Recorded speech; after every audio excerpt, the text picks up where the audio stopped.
Selamat siang, Pak Dul. Iya mas, selamat sore mas. Selamat siang, Pak. Sore ini mas, ini sudah sore. Apa buktinya kalau ini sore, Pak? Sudah tidak siang lagi. Ya kan? Makanya mas, kita punya brain itu harus mikir. Saya ingin bertanya, Pak. Apa? Bagaimana status perang Rusia dan Ukraina ini, Pak? Oh gini, perang Rusia dan Ukraina ini pemenangnya adalah China mas. Perang ini berlangsung lama ataupun berhenti sekarang, pemenangnya adalah China. How?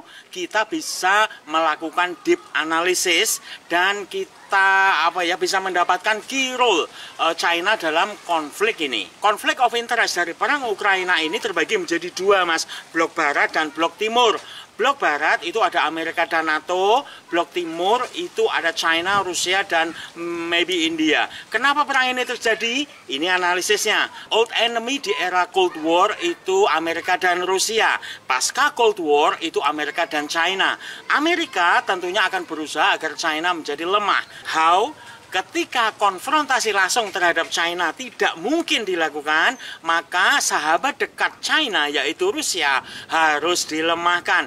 Maka The West melakukan provokasi terhadap Rusia mas, dengan men-trigger Ukraina untuk bergabung dengan NATO, yang jelas membuat Rusia meradang dan memutuskan untuk menginvasi Ukraina yang berimbas pada sanksi dan isolasi terhadap Rusia. Inilah mas yang diinginkan oleh The West dan NATO. Rusia melemah. 20 hari sebelum perang, China dan Rusia itu menandatangani kesepakatan no limit relationship.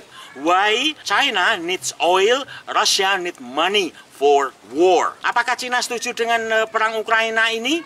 In my opinion, no. Why? Karena Ukraina itu sudah tergabung dalam China Belt Road Initiative di tahun 2017, Mas. Maka Pak Xi Jinping dalam menyikapi perang Ukraina ini lebih pada maksimum restraint atau netral, tidak ikut-ikutan, dan ini menguntungkan China, Mas, dalam strategi ekonomi. Karena di saat semua orang fokus pada perang Ukraina, China deal dengan Saudi Aramco untuk mensuplai minyak Cina. Dan dari sini juga kita bisa melihat bahwa Saudi sendiri sudah drifting away atau menjauhi Amerika dengan mengatakan no excess oil for you. Ya kan?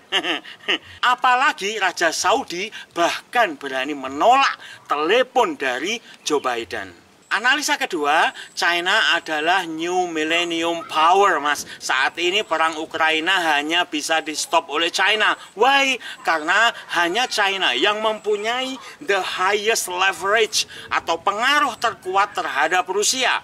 How? Pak Xi Jinping bisa mengumpulkan semua kepala negara G20, mas, untuk mengadakan pertemuan in person dan fokus pada gencatan senjata tanpa syarat dan membuat agenda peace deal atau negosiasi damai antara Rusia dan Ukraina. Kemudian membantu humanitarian untuk mengurusi masalah pengungsi dan korban perang. Kemudian membantu Ukraina dalam membangun kembali infrastruktur Ukraina yang hancur. Dan ini sejalan dengan Belt Road Initiative China.